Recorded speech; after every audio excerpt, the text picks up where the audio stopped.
हमारा टॉपिक है fibrous proteins. बहुत सारी तरह के प्रोटीन्स होते हैं, कुछ ग्लोबुलर होते हैं सर्कुलर शेप में, कुछ जो है वो रॉड की शेप में होते हैं, रिजिड होते हैं, डिफरेंट तरह के प्रोटीन्स होते हैं। तो ये हमारी जो आज का लेक्चर है वो है फाइब्रस प्रोटीन्स के ऊपर। तो फाइब्रस प्रोटीन्स को देखने के लिए पैरामीटर ये है कि अगर उसकी length to width ratio greater than 10 है तो फिर हम कहेंगे कि वो फाइब्रस प्रोटीन है, और अगर लेस देन 10 है तो हम कहेंगे ग्लोबुलर प्रोटीन है। ये जो फाइब्रस प्रोटीन होता है ये लॉन्ग रिजिड रोप लाइक स्ट्रक्चर होता है, जिस तरह जो है रस्सी होती है उस तरह का होता है। वेरिएबल ऑर्गेनाइजेशन होती है, मतलब डिफरेंट जगह पे डिफरेंट तरह का लेंथ और विड्थ में ये पाया जाता है। फाइब्रस प्रोटीन्स में सबसे ज़्यादा जो है वो कोलेजन पाया जाता है, तो हम उसको डिस्कस करेंगे। अब कोलेजन जो है वो डिफरेंट जो है वो उसमें शेप्स में अरेंज हुआ होगा। कहीं पे ये बंडल्स की फॉर्म में होगा, पैरेलल बंडल्स की फॉर्म में, ताकि ये जो स्ट्रेंथ दे, जैसे टेंडन में।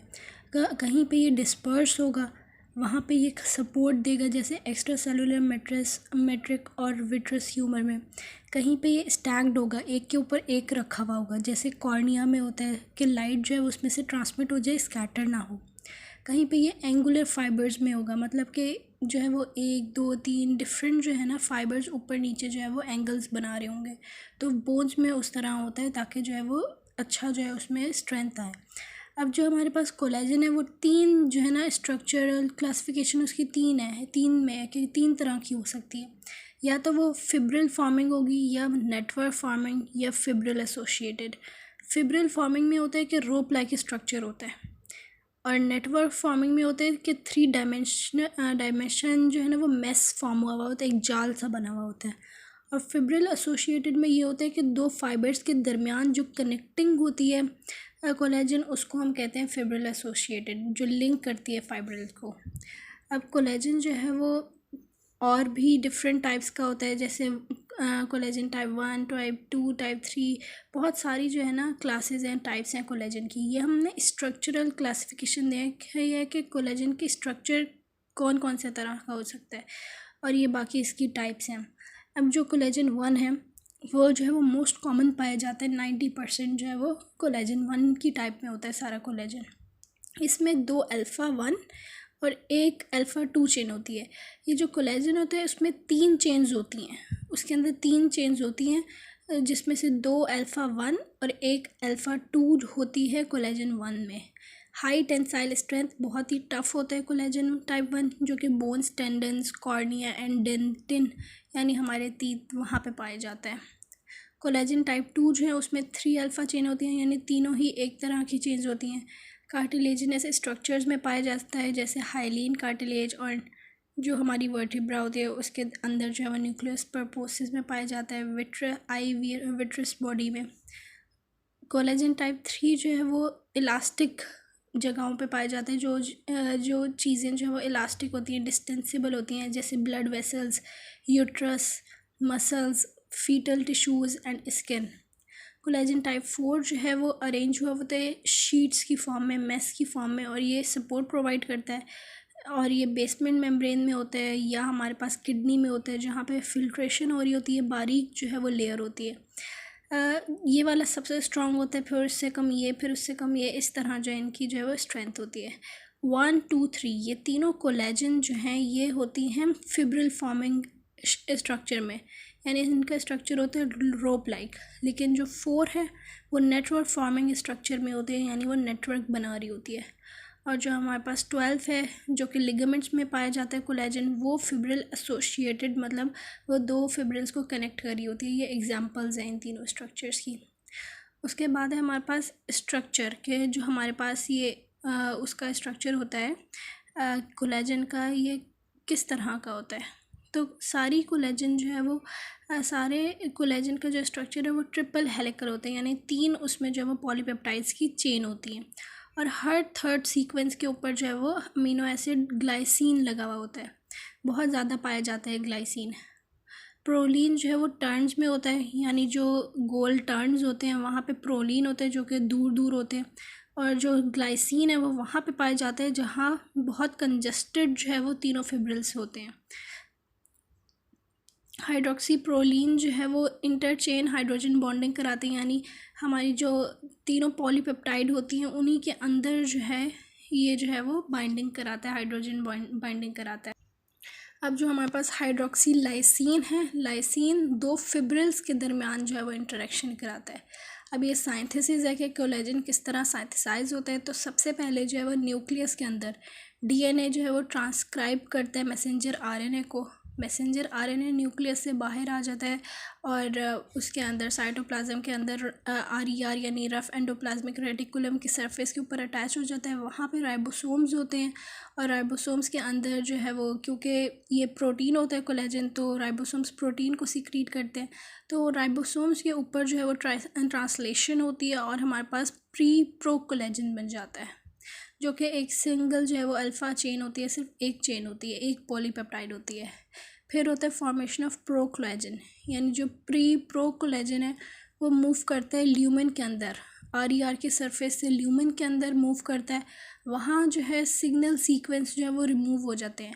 हमारा जो प्रो कोलेजन है उसके ऊपर कुछ जो है वो सिग्नल सीक्वेंस लगे हुए होते हैं जो कि उसको न्यूक्लियस से बाहर साइटोप्लाज्म तक आने में मदद करते हैं।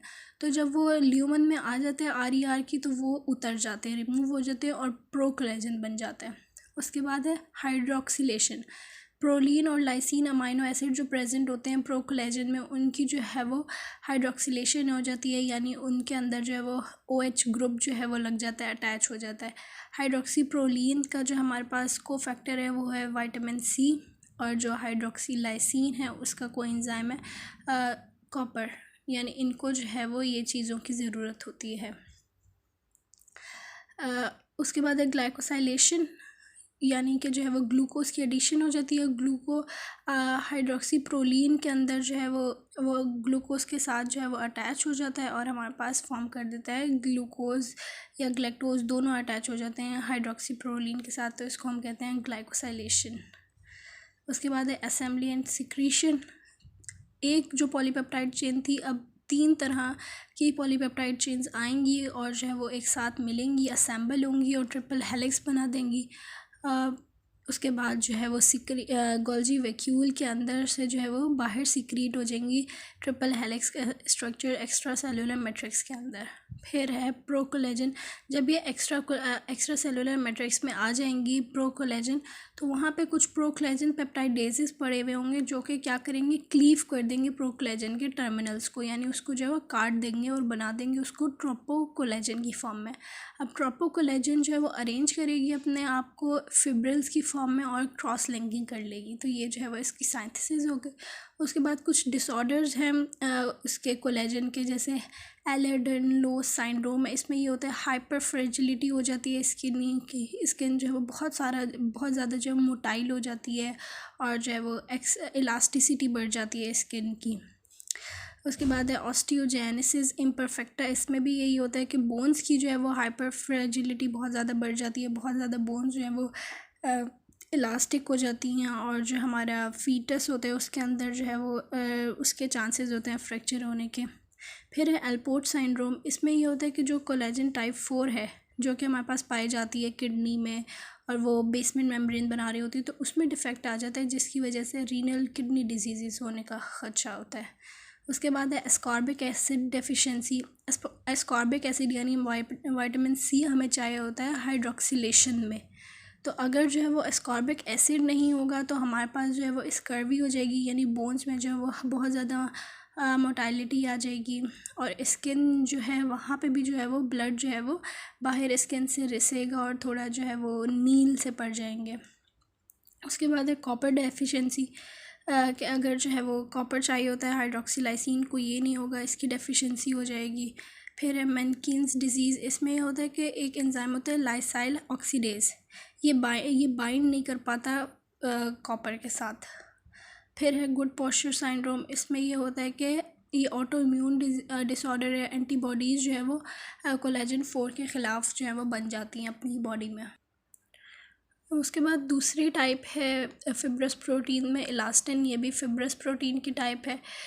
इलास्टिन में जो है वो इलास्टिन इनसॉल्युबल होता है, इलास्टिक होता है, यानी थोड़ा सा जो है वो स्ट्रेचेबल होता है, येलो कलर का होता है, येलो कलर के फाइबर से मिलके बना हुआ होता है, और इसमें कोई ट्रिपल हेलिक्स की फॉर्मेशन नहीं हो रही थी जैसे जो है वो उसमें हो रही होती है कोलेजन में, तो इसमें नहीं फॉर्म हो रहा होता।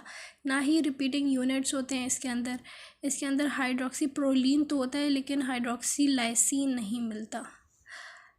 ये जो है वो ऐसी जगहों पे पाया जाता है जो कि इलास्टिक होती हैं, जैसे लंग्स हमारी इलास्टिक होती है, arteries, skin, vocal cords, tendons, uterus, इन सब चीज़ों में पाया जाता है।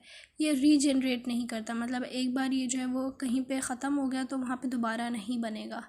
उसके बाद साइंथिसिस है, साइंथिसिस का वही सारा शेड्यूल है कि जो है वो सबसे पहले ELN जीन जो है वो ट्रांसक्रिप्शन करेगा, कि वो न्यूक्लियस के अंदर जो है वो ट्रांसक्रिप्शन करेगा और मैसेंजर RNA बनाएगा। फिर मैसेंजर RNA जो हमारे पास बाहर आ जाएगा, सेल बाहर साइटोप्लाज्म में आ जाएगा। वहाँ पे ये जो है वो ट्रोपोकोलेजन, वहाँ पे RER के ऊपर ट्रोपोइलास्टिन बन जाएगा।